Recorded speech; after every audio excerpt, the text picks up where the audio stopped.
Well, it's bank holiday weekend on Sunday. Nowhere near as many people on the beach as there would be on a normal bank holiday weekend.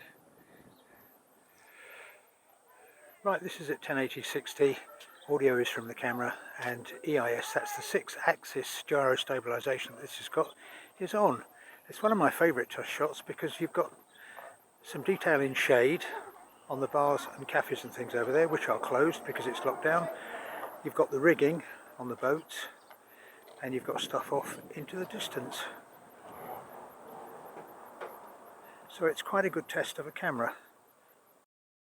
Right, well, here's the same scene but in 4K, and bear in mind that the Akaso Brave 6 Plus has got EIS when it's in 4K.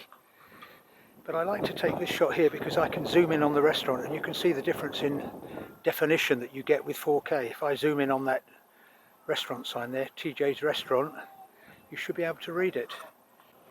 It's gone a bit overcast. Any second the sun will come out from behind those clouds.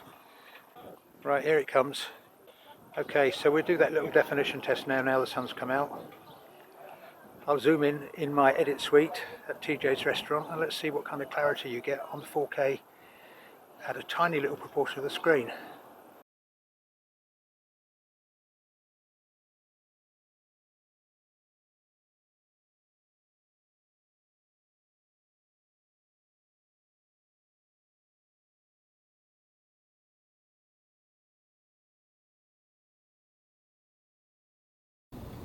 Now, I mentioned it's got 6-axis EIS, gyro stabilization, when it's in 4K.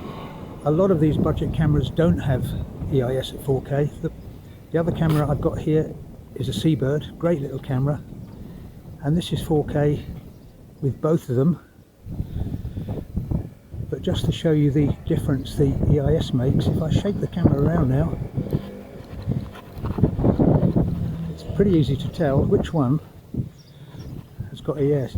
And if I'm lucky, I'll try and get out on my mountain bike or something and give you a trip, but I've damaged my knee, and so it's actually pretty difficult walking at the moment, let alone riding about on a mountain bike. But EIS, that's the effect of EIS for you.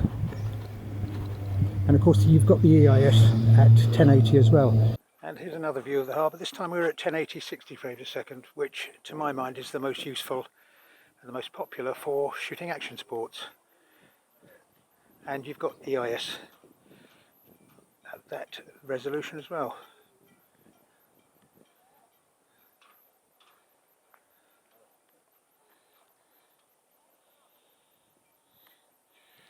See how well it deals with the transition from light to dark. Whether it goes smoothly.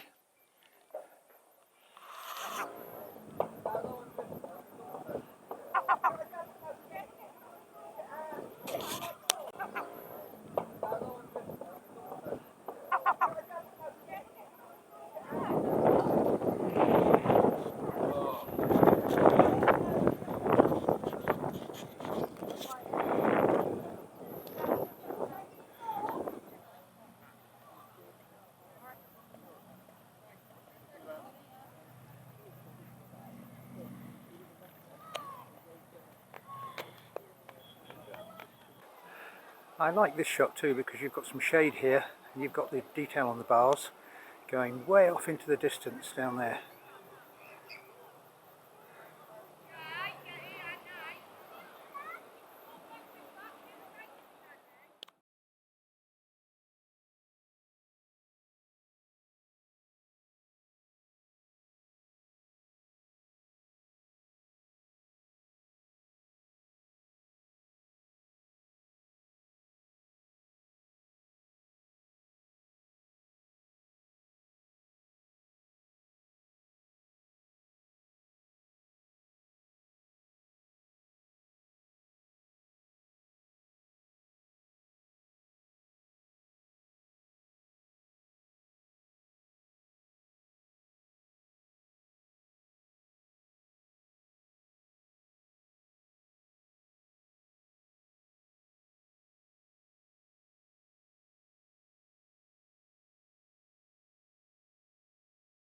Now here's a short clip of me riding down a wooded track on my mountain bike. It's 4K 30 frames a second, EIS is on.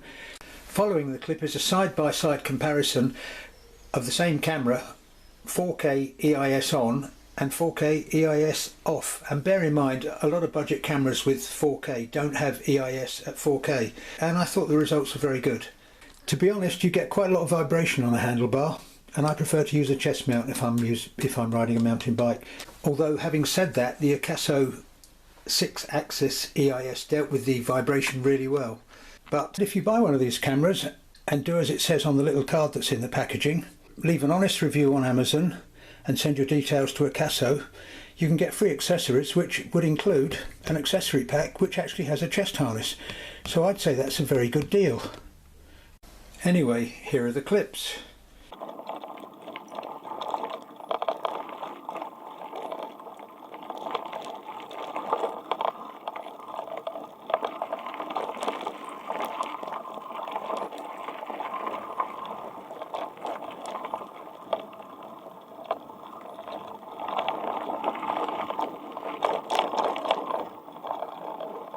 Excuse me. Okay.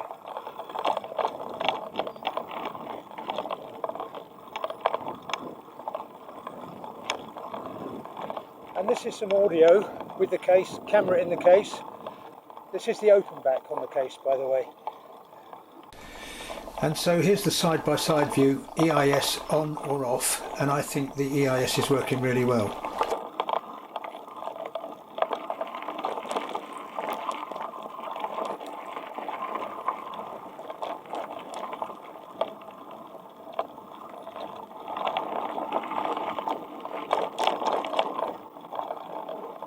Excuse me. Okay.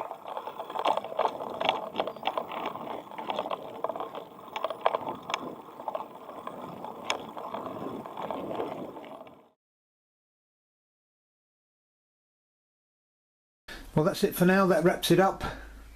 Thanks for watching. Hope you've enjoyed it. If you found it useful, maybe you'd like to subscribe and give me a like down there. And there's plenty of stuff on my channel to keep you amused when the weather's bad or through lockdown. There's paragliding, paramotoring, sailing, wildlife, radio controlled models, all kinds of stuff. But that's it for now. Stay safe. I'll catch you again soon.